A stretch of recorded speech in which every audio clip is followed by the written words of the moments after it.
The concept for EPARTRADE is basically, in my opinion, there's a big hole in the internet. So the internet started many years ago, but there's never been an online business community for racers on the World Wide Web. The need for EPARTRADE is actually quite obvious. Basically, people in the business of auto racing need a place online to hang out and get their problems solved. It's extremely simple for a buyer or for a supplier to interact on the platform. The first thing you need to do is sign in, which is free. And the second thing is, when you see a product that you're interested in, all you need to do is click on request more information. If it's a company, you click on request more information, and then from there, it is forwarded directly to the buyer or to the supplier. You can go to epartrade.com, you become part of a community of businesses in racing, and it makes sourcing products much easier than just on the internet or using Google. At EPARTRADE, there is no e-commerce. It's literally a connection just like at a trade show. So now, any time of the year, a buyer could reach out to a supplier through an email. More than that, it's a place to go just to keep current every day. So it's a good place to start your workday in your racing business or in your offices of your professional race team. And you know you're current when it comes to new technology, industry news, technical papers, technical videos, all of that and more. We're not looking for a million hits per day. All we want is people who are really the volume buyers of racing products in the racing industry to be part of the little world of EPARTRADE. We have racing businesses participating from around the world.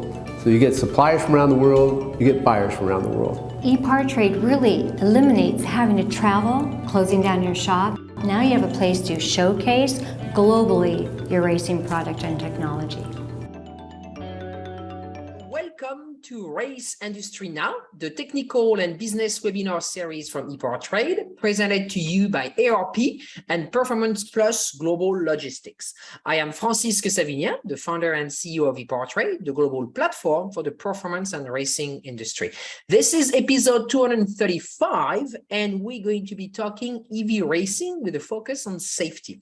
With me this morning are Judy Kim, the co-founder of EPARTRADE, and our terrific host, Mr. Brad Gilley. Judy? Thank you, Francisque. And I want to say a special thank you to John Evans. Bumped into him in the garages at Indy 500 in the Safety Clean Suite area. And he approaches me and mentions this topic. So I'm very grateful to John. And he put together a good team of people. And here we are today. So I think this is probably one of the first times we've ever covered this in this industry. So I'm glad and thankful for everybody that registered today. So on to you, Mr. Brad. All right. Thank you very much, Judy. And thank you very much, Francisque. We really appreciate that. I'm pretty excited about this, and this is a really important topic. And as we get into new forms of racing, obviously we need to get into new forms of safety when it comes to all of that as well. And today's topic title is EV Racing, New Insights and Safety for the EV Racing World. Our panelists today, John Evans, the president of ESI Equipment and Racetrack Safety Services, Ben Reitzman, the CEO, Battery Innovation Center, and Rodney Kidd, lab technician, Battery Innovation Center. We also want to mention as well, I know both of your companies, gentlemen, have a relationship with the ICMS, the International Council of Motorsport Sciences, and this is something that they're working on as well. But I think we've all probably at some point heard the phrase that when was the first race? And well, that was when the second car was built.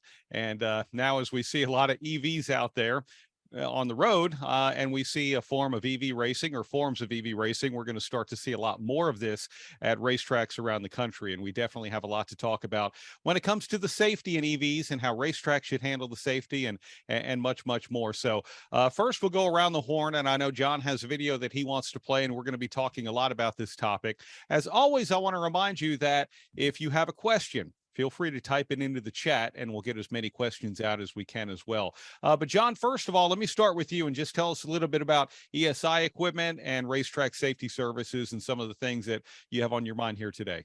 Sure. ESI has been in business for 33 years, been involved in the racing side of town for about 30 years, supplying safety equipment to our responders on track. Initially involved with IndyCar and have gone into other series at this point in time, and we supply tracks Recently, within the past 8 years, I'll say that's recent, we have gotten into a lot of training with personnel on track through ICMS, through a program called Racetrack Safety Program.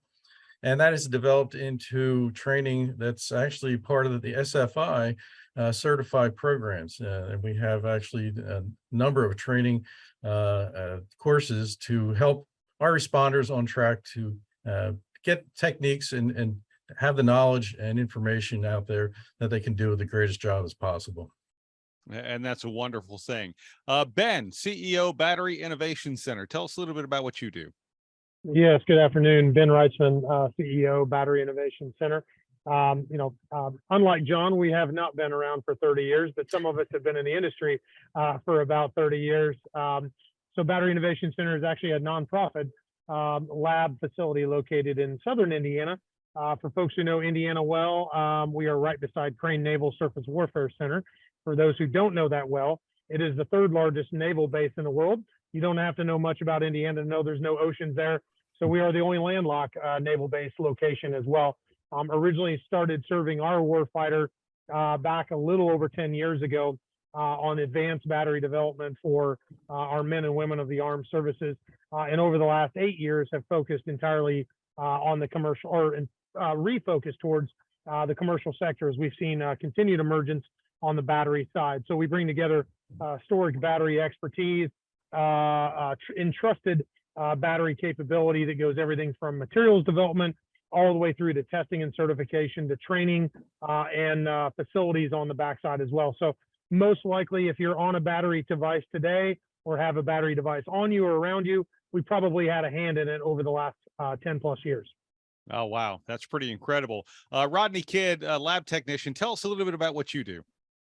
Yeah, so Rodney Kidd, abusive lab technician here at Battery Innovation Center. And then outside of that, I also going on 8 years in the fire department for our local volunteer department out here in Greene County. And then along with that, mostly what I stick with here at Battery Innovation Center is fire mitigation and propagation. So dealing with batteries and battery fires, and then exploring that and then pushing that into the first responder realm too. Oh, that's wonderful. Well, John, I know we had a video that you wanted to start with to sort of help set the stage for when it talks about safety and EV technology, and obviously how that's going to apply to racing. So anytime we're ready for that, we can roll John's video.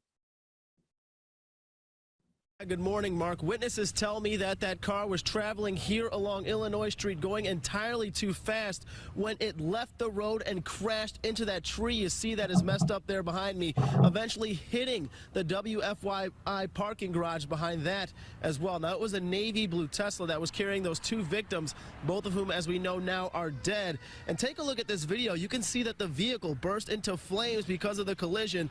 I'm told the impact of the crash disintegrated the car, leaving behind a debris field over 150 yards long. Now, it also left behind several little fires made of battery and magnesium that fire crews tell me they had to work really hard to put out. They actually had to use a combination of dry powder and water to extinguish all those flames. And almost immediately after doing so, Mark, they then had to work on extricating the male from the passenger side of the vehicle and take him out to Eskenazi, where he was treated, but of course eventually died. Now, as for the woman who was behind the wheel, I'm told she was actually dead here at the scene. But listen to what a witness said he saw and why he still can't believe his eyes. All I know is that they were traveling at a very high rate of speed, and it frightened me because, you know, to be that close to it, an explosion occurred and debris going everywhere, and I had to accelerate my vehicle to get out of the way from it. And as you can imagine, it probably was a very frightening scene for any driver who would have been out here. A great ball of fire. You can see where that was right there, that tree you're looking at right now. And I do also want to mention that right now investigators are still working on this, trying to just get to the bottom of exactly what went wrong.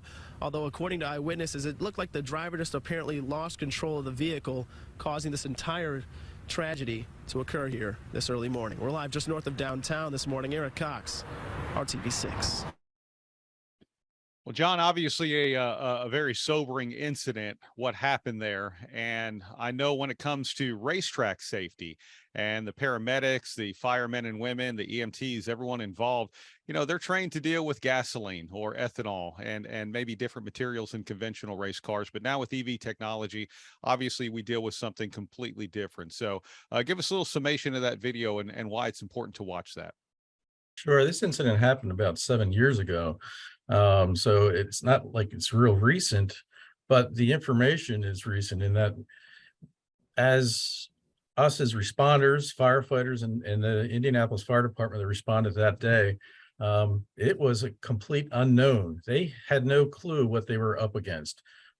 This is all new technology, and we are not completely properly trained because of there's a lack of information that's not being done coming from the manufacturers to people on the street. To their credit, a lot of the manufacturers do make what they call an ERG, but it's like anything else. How many people read their the way you're supposed to put something together in your manual? So yeah, that was a wake-up call, and that incident really stunned a lot of us. And of course, being at Indianapolis, it made it be surreal when it comes to racing. So, it's people that now are getting into, let's test these things. What do we need to do? And we've been trying to solve that problem for the past, 7 years, trying to come up with solutions that make sense when it comes to responders. Ben and Rodney, I don't know which one of you is better to speak to this, but obviously we saw in that video, it looked like maybe some of the battery cells, were catching on fire, jumping up, spinning around, almost looked like fireworks or something like that. What are people dealing with? What are people seeing in EVs that we obviously don't see when it comes to conventional automobiles? Yeah, I'll lead off, and then and obviously Rodney, as a first responder, can give you literally boots on the ground, both inside of our facility and what he sees in the real world today. John, while he stated obviously that video is older, that is currently fielded technology today. I mean, that is a modern vehicle that it exists. One thing to notate, I think, for everybody on the call is keeping in mind, kind of, and this isn't comparison data, so we can say it's better or worse. It's so that you kind of wrap your head around it. Is, number one, we all drive gas air bombs today, but we don't refer to them as that. That's because inherently, after 100+ years of automotive heritage, throughout the world, we've done a really good job of mitigating those, that the risk is much lower. However, keep in mind there is a vehicle fire every minute in the United States. That's a DOT report. Those never make the newspaper.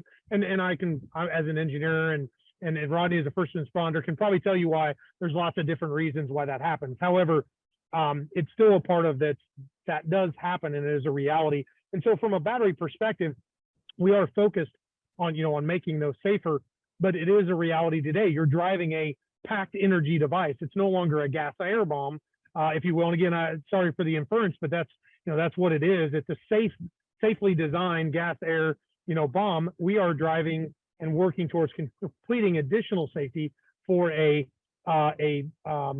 solid material that is containing energy. So we're driving a electrochemical bomb now instead of a gas air bomb, if we want to use the equivalent reference. However, there are some variations, and that's where I can kind of turn to Rodney. And to John Evans' point, is that the emergency responder guides are really specific. And as we can probably appreciate, most of our first responders are not going to, when they get to the scene, now pull up their tablet and go through, okay, I'm dealing with a 2016 serial number this, model number this, it's got this pack. They don't have that time to do that. They need to be able to respond to those in a synthetic and a holistic manner, just like they do to our internal combustion engines today. So that's one that we're working on to this point around raising education, raising awareness. How do we create methodologies and new materials and new designs and new engineering to ensure that we can have a consistent method that we right now mitigate, but eventually we can truly, hopefully, extinguish those kind of battery fires. So I'll pause there and look for Rodney's thoughts as well as a first responder himself. Yeah, and agreeing with most of that anyway. The one thing that I see quite often in the fire department and looking into is whenever we do have an incident like that, um, much of the time the department gets there and they roll up on scene and really they don't even know the difference. They can't see the difference. They see that there's something else going on here other than just a liquid burning fire, but they're not clear if it's full EV or if it's a hybrid pack. And then outside of that, there's a lot of questions that go in. So when I go to size up a scene, my first thing is making sure that everybody's out of the way and there's no harm being done. After that, it's obviously try to mitigate damage to property and life.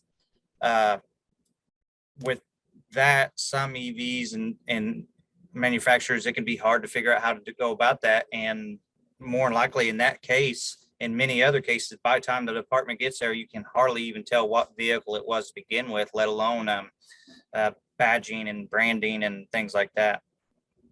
Yeah, I know, and John, maybe you could speak to this, Rodney or Ben, that when it comes to racetrack safety and the first responders are rolling up to an accident, in the number of protocols that they have and the steps that they have in walking up to a race car, obviously one of the first things they're going to do when they get there is shut off the main power switch. They want to make sure they shut the fuel pump off. They want to make sure they have everything off that could create a spark and generate a fire if there's not one already. But we're dealing actually with pretty high voltage in these EVs as well. So, John, I'll let you maybe take that first when it comes to racetrack safety. Sure. And there's two things you have to remember. What you have on the racetrack is you have cars that may be specially built for racing. And if that's a completely different animal than what we have that are street cars racing on a track. And the difference is that what we've seen in at least the experience that I've had with different series that are all electrical is that their safety is pretty good. But they are designed to mitigate those things that we are afraid of, electrical hazards and thermal runaways. But when it comes to a street car, that's, the engineers in Tesla didn't design this thing to go 120 miles an hour and hit a wall. Sorry, it's just so everything's gone. I mean, you just don't know what's going to happen. So those type of incidents are what we could potentially see on a racetrack, and those are the things that we are not at this point in time. In my opinion, is that there's no racetrack out there that is ready for any type of EV incident that is going to be thermal runaway. Yeah, John. Go ahead. I'm sorry, Ben. Jump. Yeah, I was going to say, John, that's really the point. But it's also an opportunity is that, the tracks aren't ready. Most of the personnel are not ready. And even if they're bringing in street built cars, frankly, are as best as possible. Some of our on the ground first responders may have seen that in their secondary life or their primary life, but when they come to the track, how do they handle that in the track environment? Secondarily, I would say the opportunity there, though, is, and hopefully we can unpack a little bit of that today, is, we always have been a heritage that, what's raced on Sunday gets, kind of bought and built on Monday, right? So why can't we do that from a first responder perspective? There's tremendous opportunity that we could use that controlled environment, that known environment, that environment where, frankly, failure is, you either fail or you succeed. It's kind of one or the other. There's no just kind of, I need to drive down the track, or I'm just out for a Sunday cruise, I'm headed to church. It's literally, I have something that I'm doing. I'm competing in some way or another. So I'm either going to fail or I'm going to succeed. We should be looking at the same thing from a first responder perspective, is how do we bring learnings for those street vehicles and those custom build vehicles to better refine engineering, to better refine our processes, and come up with first responder methodologies at the track that we can deploy in the real world, because it's a much less stringent environment. Rodney, when it comes to battery technology and the way this is, if we looked at, say, the battery pack in a Tesla, it just looks like a flat pan at the bottom of a car. Maybe some hybrids, might have some sort of rectangular box, but obviously that's what contains all of the batteries. When we talk about an incident, and we saw it in John's video earlier, a lot of tiny parts and pieces go into that. So an incident that might happen out on the racetrack, and now a whole different type of debris field. What are we looking at? Yeah, if you don't mind, I'll share a short a little photo here, and we can actually break that down a little bit. And I do this for the fire departments too. I know everybody goes into it and we just call it a battery. The next step is trying to get the first responders to understand it. It's not a battery. There's multiple batteries in here and configured in 100 different ways depending on the layout of the system here. But I'll see if I can share my screen real quick and get this going. All right, we see it. So yeah, now so you're able to see the photos here, and we got a couple pack and module designs here. Now this the red set, I'm going to see if I can get my laser pointer, but the red set of batteries here, these are 21700s, 18650s, and I'll have to look back. But these are what you were seeing in that video, the red cells here. That is what was actually coming off and flying around and acting like little bottle rockets in that video. These are just cylindrical cells, and this is something that is pretty common nowadays. They were real common in laptop batteries, and now they're pretty much in about every flashlight you can come across if it's a rechargeable flashlight. This is something you'll see coming out onto the track. It's very easily to find, and the data out there for these they've been out for a while. So, I mean, the home builds are gonna utilize these quite often. The next step up is gonna be looking at it in a prismatic or a pouch cell design, and that's gonna be the blue cell that you see there towards the center, and then along with the cells in the middle there. So you can see in there's actually about 15 cells just in that one module, and that's going to be a module in for a track setup car. They'll probably have 2 to 3 of them set in a vehicle, one towards the back, one towards front, and maybe one towards middle, try to get their the balanced weight of their car out right. And then far right for the small little black and blue one, that is a common size actual car battery that would just start and run a vehicle, a conventional gasoline or diesel vehicle right there. So that's kind of the layout. We go from battery, cell, module, pack. And as far as the Teslas and the OEMs that you're going to see, we're going to call that a skateboard pack that's across the bottom. When you rip it apart and you look at a vehicle and it's just nothing but the pack, we call it a skateboard because it's really just a rolling chassis with wheels on it. And if I was to look around, I probably do have a photo of that, but yeah, very interesting design there. Looking inside there, you know, the material that is inside the cells is really what's burning when you go to talking about a fire. Trying to educate the first responders on that. It's not necessarily the plastics or the car or anything else around there that's burning. You're actually trying to stop a chemical reaction that's happening inside the cell. And that's where we're at right now, is trying to figure out how to stop that reaction that is very hidden from the atmosphere. And then second, it really holds its steam and does not want to stop doing what it's doing once it starts its propagation there. Yeah, and while Rodney's continuing here, I think it's key to notice from a firefighter or first responder perspective, pretend you go into a fire today and normally you're trying to knock out the oxygen or knock out the fuel source. Pretend in this what's happening in this electrochemical reaction is there is somebody within the fire that you're trying to take out who is putting back in the oxygen, putting back in the fuel, and it's literally remaking its own fuel source, its own oxygen source continually, which is where we talk about that you're not extinguishing the fire, you're basically controlling and mitigating that fire, because once that electrochemical process has started today in fielded technologies that you will see existing, there is no way to currently stop that reaction from happening. Wow. And that's actually kind of been addressed in the chat as well. You know, whether it's water or a dry chemical or an extinguishing agent. So basically what you're saying is right now, once it starts, there's no way to just neutralize that. Just what do you need to do? Just get it out of the way and let it do its thing? Or how does that work?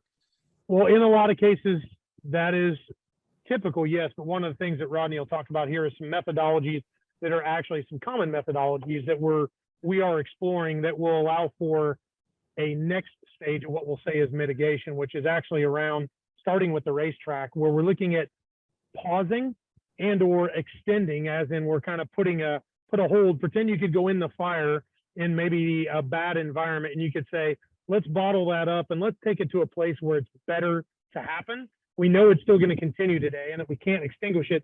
But what happens if I could take it to a better place? What happens if I could ensure that all the human capital is out of there and then I let the thing continue?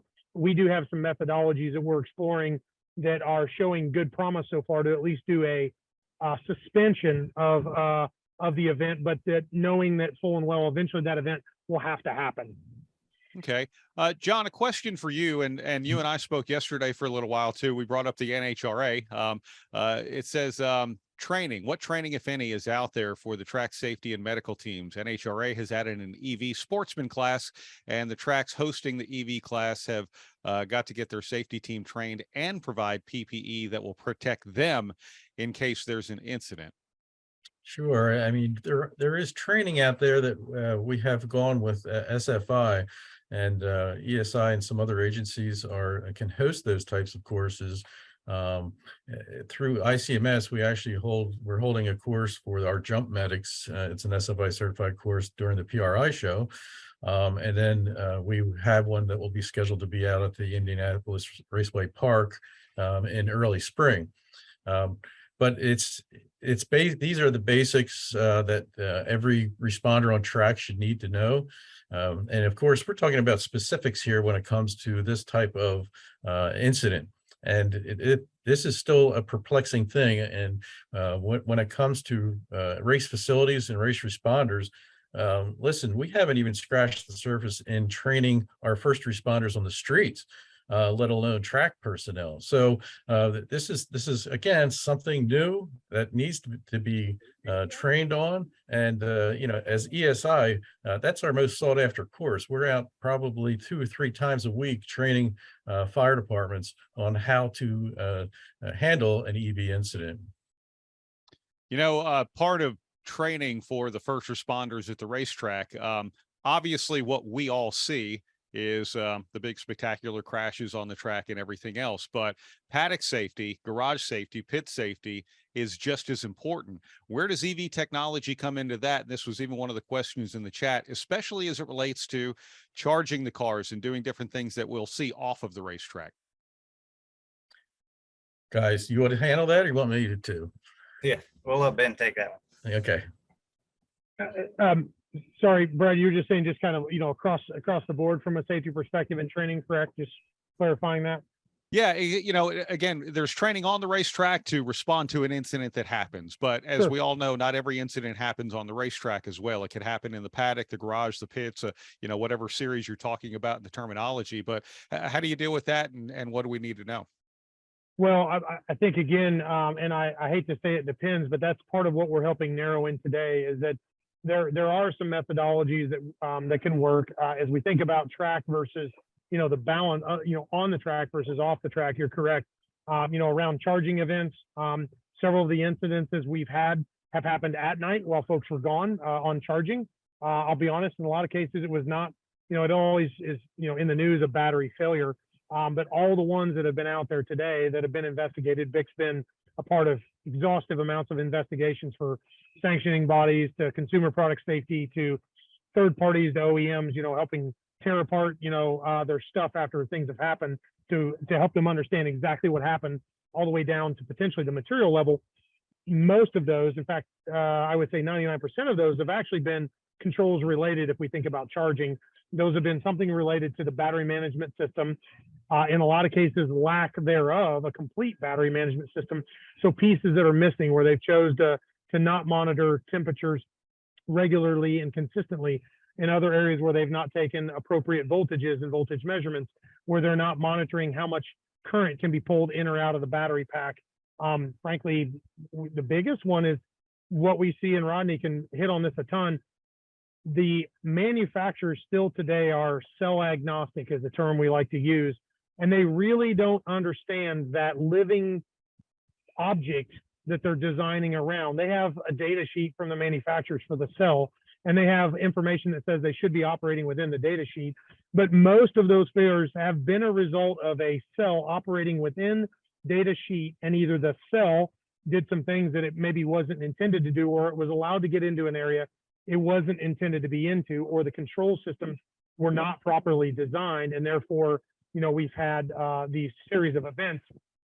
What you compound that by is most responders, in fact, we see this over and over again, and why we even brought like Rodney on the team years ago, is most responders have had at least a battery event, have had at least a chemistry that they've dealt with, but most of them then holistically believe that they have kind of the answer to any and all chemistries that are out there.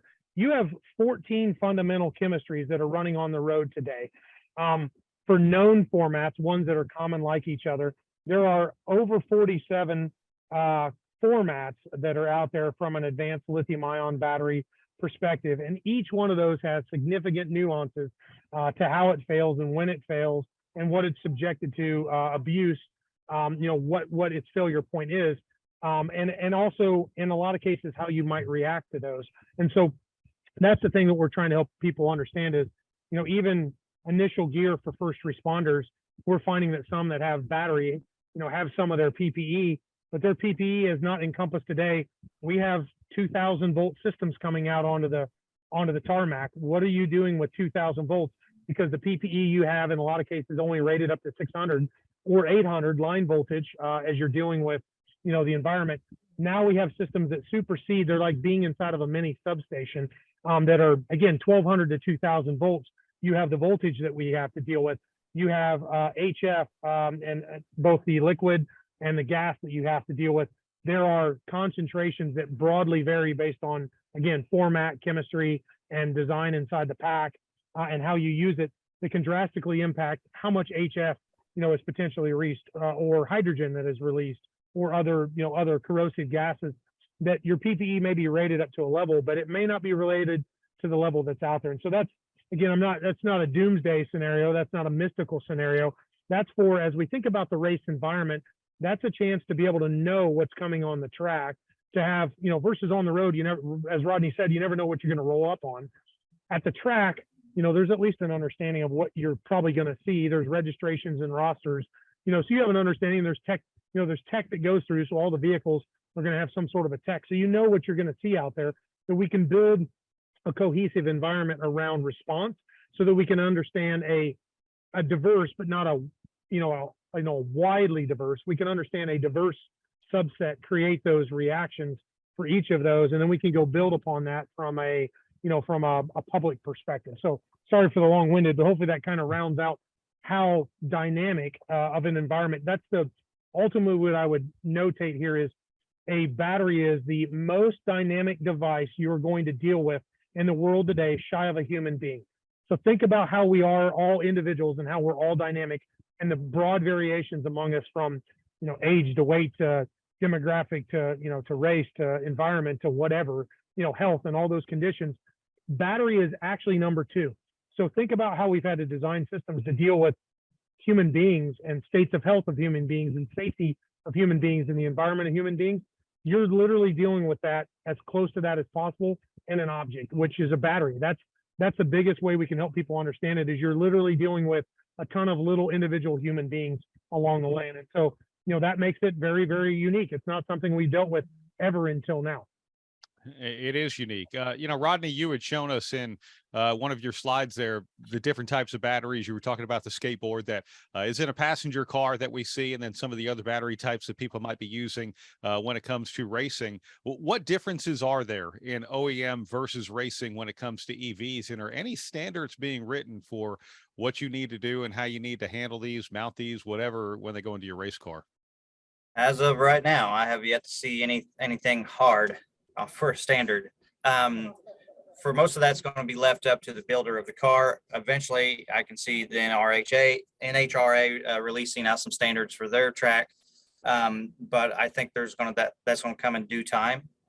It's an open market right now, and there's really not a good way of going about it. I feel like this is the chance for us, though, from a racing community, to actually build upon this and create something that will expand outside the racing community. If you kind of date back, and I always kind of think of this as similar to how bullet manufacturing and firearms and stuff have come along. Everybody looks at the military and that they've got the new brightest, shiniest thing, but really the vast majority of that data and a lot of that started out in hobbyist hands and reloaders and stuff that was pushing the envelope and then got it to a point that it was capable of going further and doing more, and then the military jump on and obviously take it that much further. I think we're going to be at that stage here soon too, that we could be the hobbyist that gets us started and refines the procedures around it, the safety and the track, and really move this forward and see that the OEMs and things like that start tagging along and jumping on with the ideas. A question from the chat, and there's a fairly decent discussion going on there. We appreciate everyone contributing. So if I miss a question somewhere along the way, my apologies for that. But this one asks, what is the time frame from when a battery pack starts TR or off gassing to fire? And it goes on to say, I'm thinking about extrication of a driver. Should they be trapped or incapacitated? I don't know who's best to handle that. Yeah, so it's really all, there is no good rule on when a battery is going to off gas and then go into a flaming ball. One thing I can say is that batteries at a lower state of charge are going to more likely off gas before they go into a thermal runaway event. But if you're looking at any most of the chemistries that are out there, if it's at a 80%, 65+% of state of charge, more than likely it's going to be pretty instantaneous. If it's a nail puncher or something punching into the cell material, shorting out. Same thing with a hard short. And then one thing that would be interesting is that whenever you get to see some overcharges, and that's what you're going to start seeing potentially on a track, is the people are trying to get the most out of their cells and batteries at one time. So they're going to be charging these things up right up to the top. And having an unbalanced cell, that cell may vent a little bit. When you start talking about the small 18650s, more than likely, unless you're just staring at it, you're not going to see it. Its next procedure is going to be shooting the flames out or shooting itself off like a bottle rocket. So it's really dependent on the chemistry, the cell size, and really the initiation, what started it. There's no good rule of thumb. I can have one cell go off and it never turn into flames, but it vents out a whole lot of this electrolyte and combustible material, and it's only just a spark away from turning into a pretty nice little Roman candle. Wow.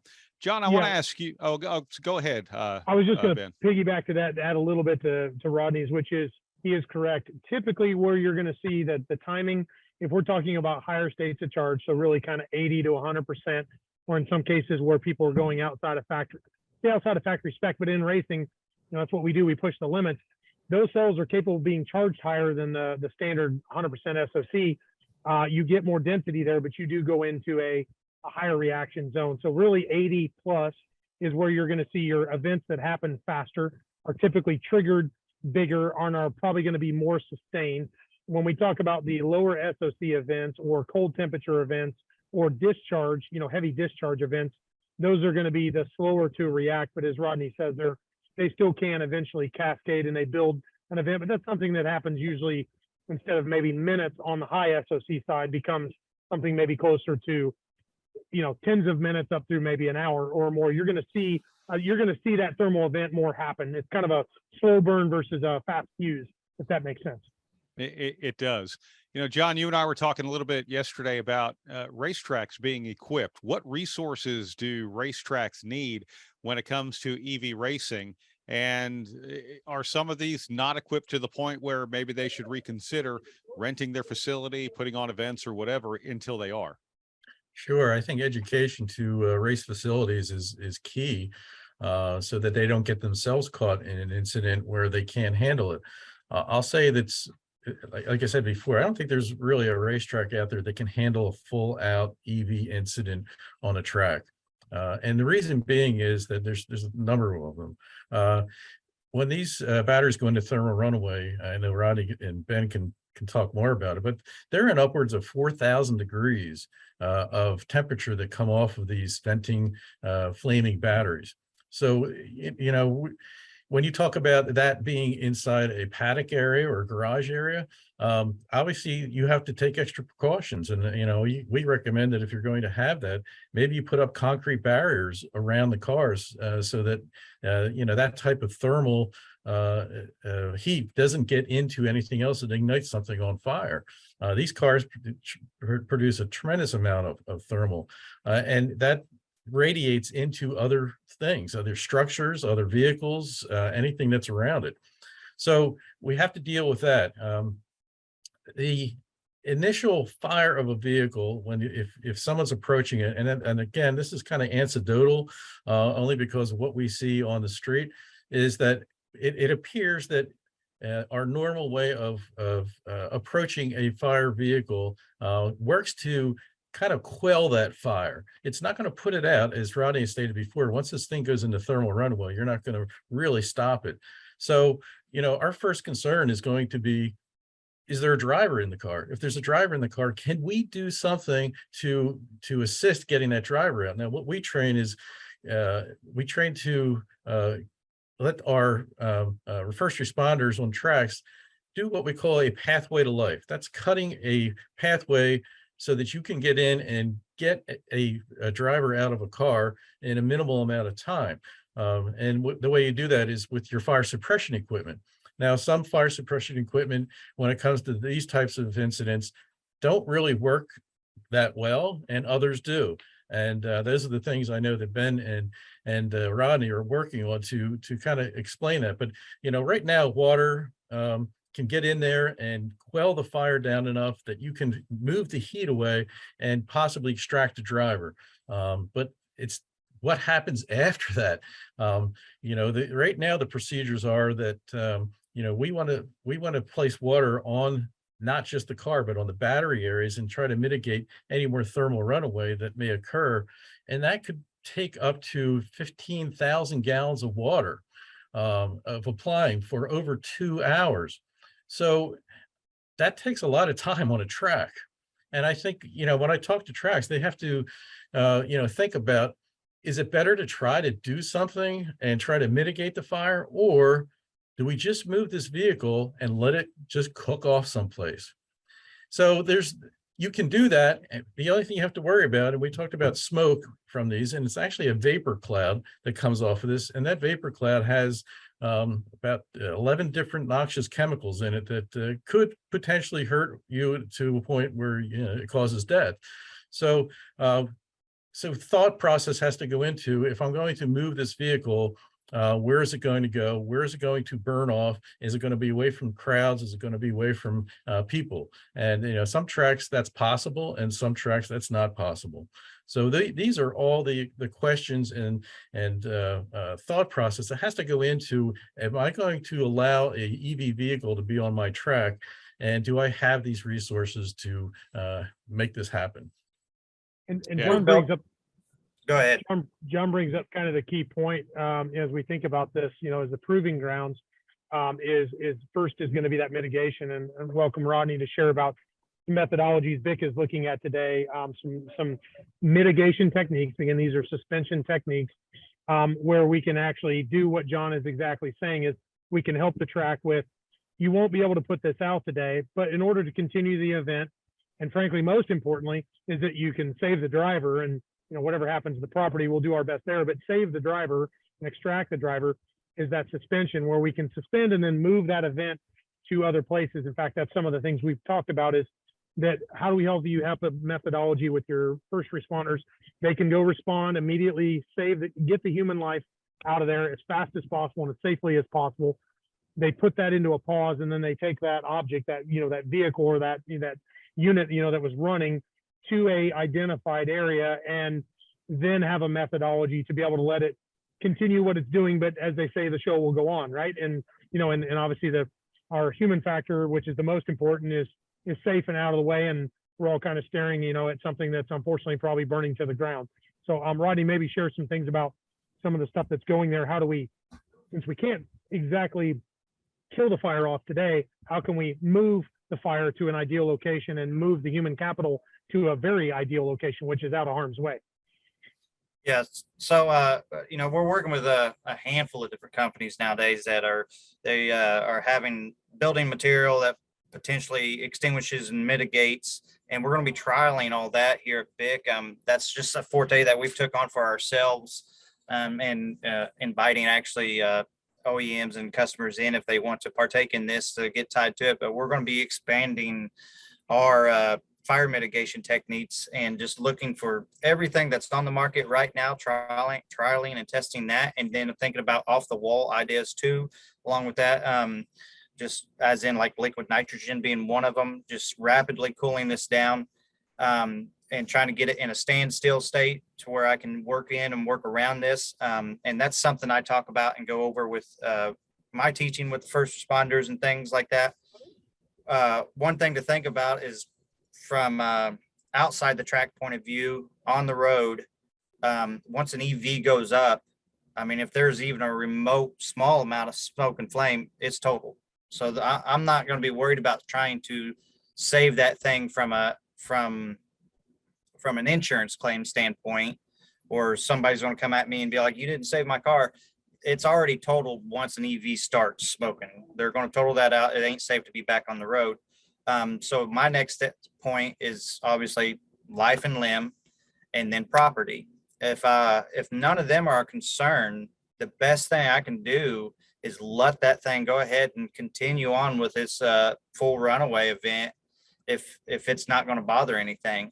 Once it reaches that point of it's burned itself out, it's no longer a concern for the tow company or the scrap yard or wherever it'd be going to next. That's one less thing I have to worry about. There's only so much energy packed in there, and if you shut it down, that energy is still in there and has a potential to reignite in the future. What we've seen that just from a water standpoint. And then we're going to be looking into agents that potentially can go in there and actually rob some of that out. But if you just stop it, it's still in there. And it's kind of that better safe than sorry for me. I'd rather let it burn is once and then I can talk to the customer or the car owner afterwards and explain why it's not going to matter on that. From a track standpoint, track people, they're going to be dealing on a much smaller scale. So that's probably not going to be an option for them. First, we can't let it sit there on the track for very long. We're going to have to slow it down, shut it down, and get that moved off track so that the track can continue on with its race day.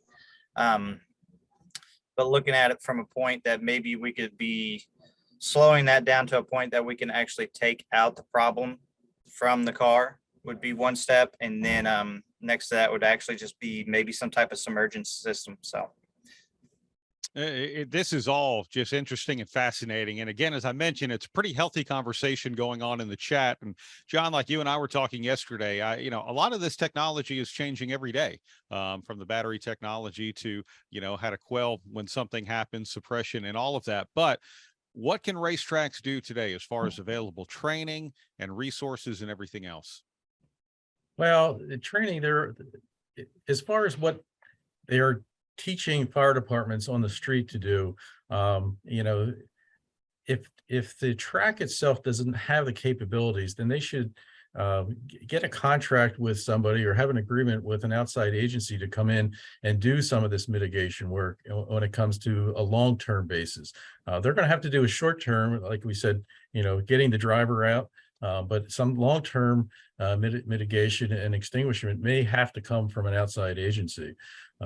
So training, through either ESI or even through local county agencies that do firefighting, they can do EV courses. There's enough EV courses now out there that people are at least promoting what we should be doing out on the street and how we're going to mitigate it.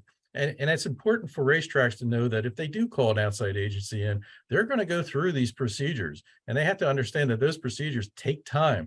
They take a long time in order to try to extinguish or mitigate or finally get rid of this thing that's been smoldering for the past 2 hours on their property.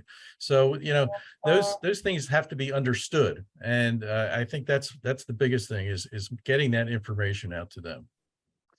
One quick question that came in from the chat that I'm curious about as well, because a lot of time, in part of those first responders, we're also talking about tow truck drivers and different people like that. We mentioned, these are high voltage systems.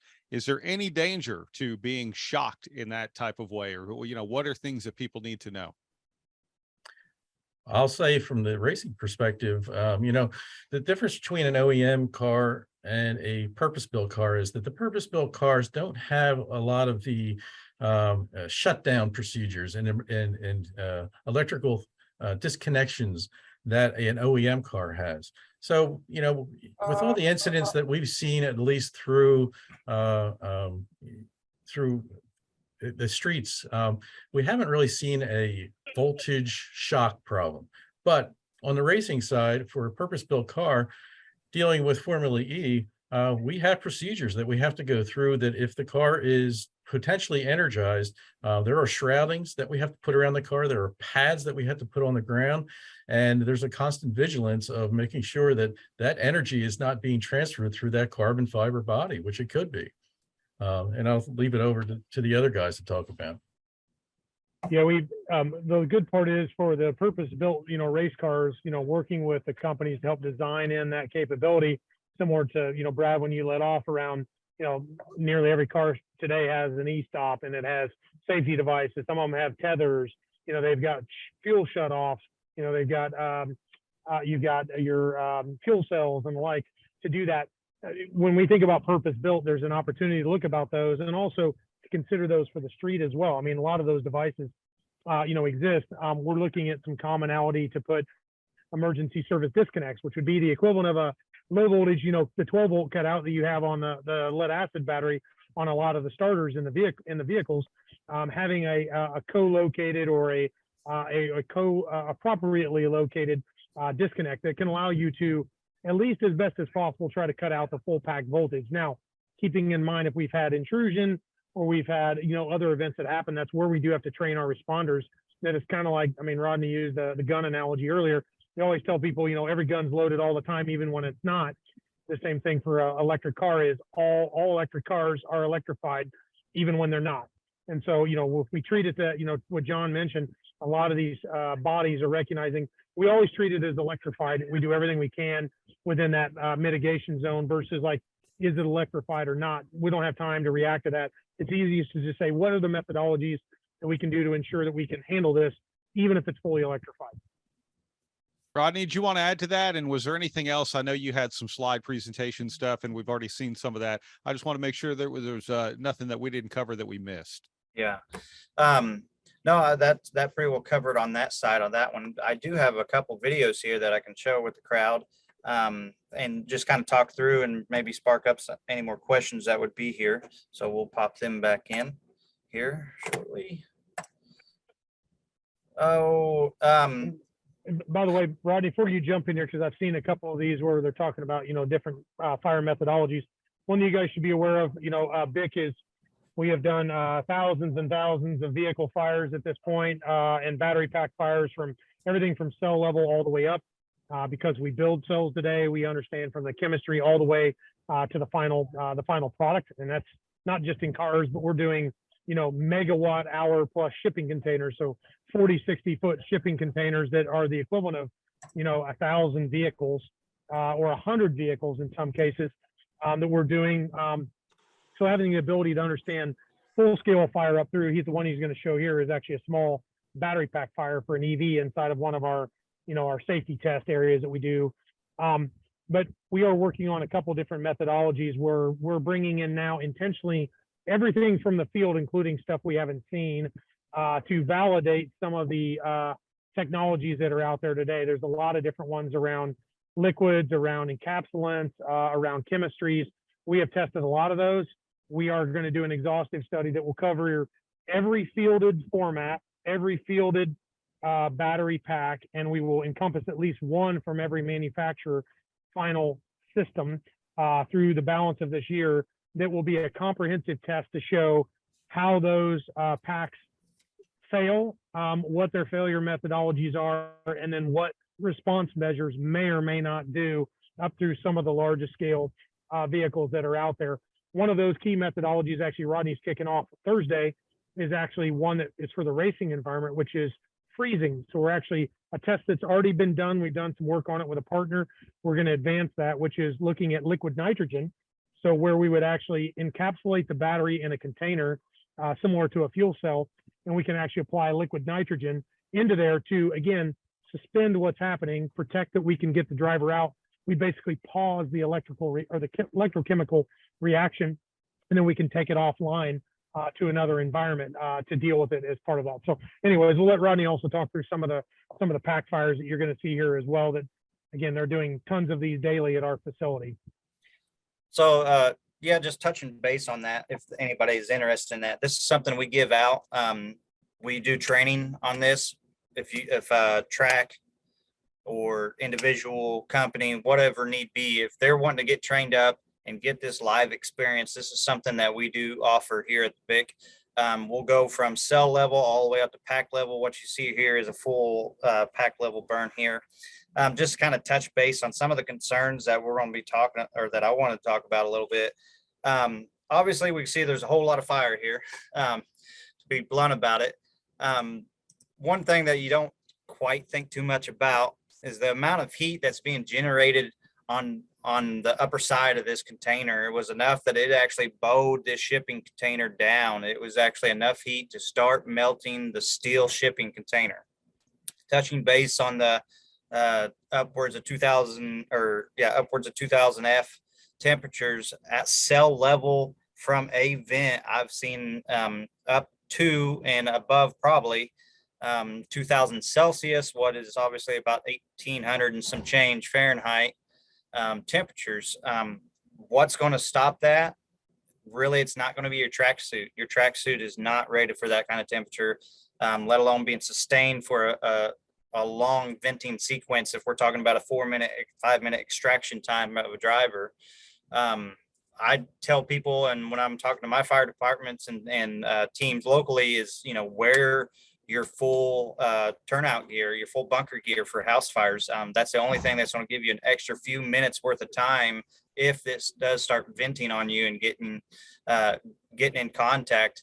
That will at least allow you a few more minutes before it pushes through the material, and it's going to be an instant 3rd-degree burn for you if this does get to your skin. Touching base again a little bit on this, there was actually a magnet on top of this shipping container that I had for camera purposes. The heat was enough to demagnetize that magnet completely, and that was something just not expected 4 or 5 foot above the flame, really, or 4 or 5 foot above the pack. So I mean, temperatures from this is just quite high, and the venting can really get far away when you start talking about larger cell formats. In EV setups, you're talking about a 4 to 6 foot flame quite often. I'm going to play a little bit of this video, but just something else to talk about. There was a question I seen that had something about gas versus fire.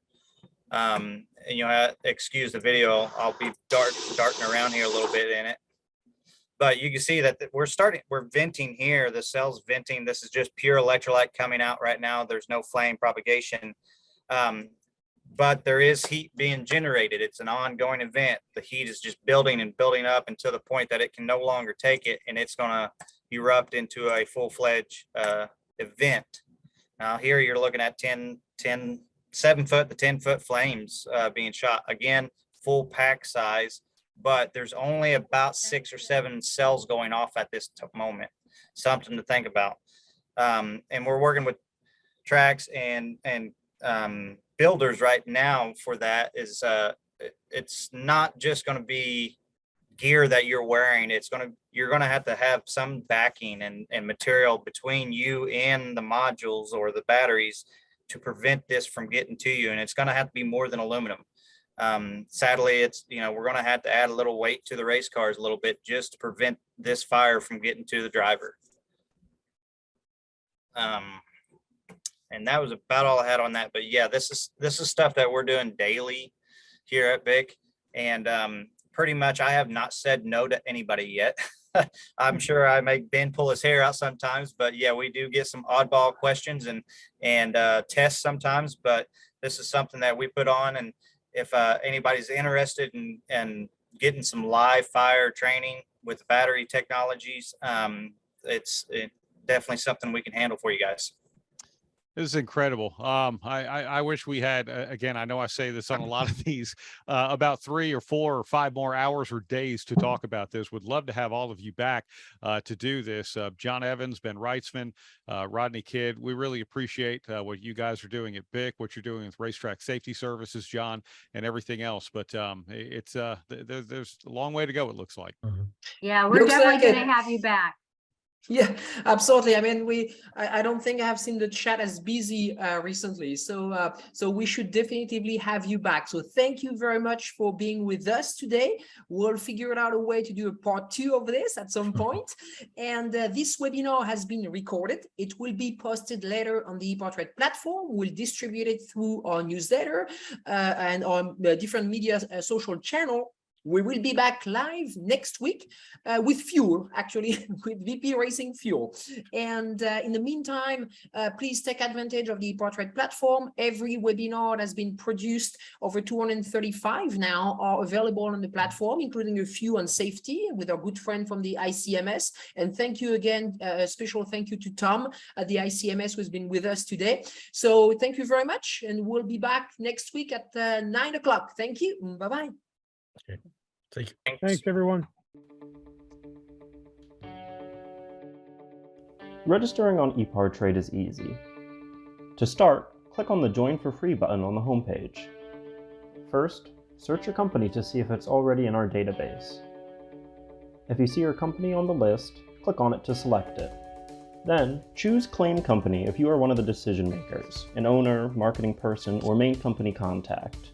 Or choose Join Company if you are an employee, and press Continue. If you couldn't find your company in our database, select Register a New Company.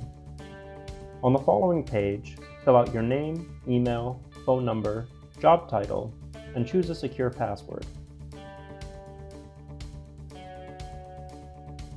If you chose Register a New Company, you'll need to choose your business type.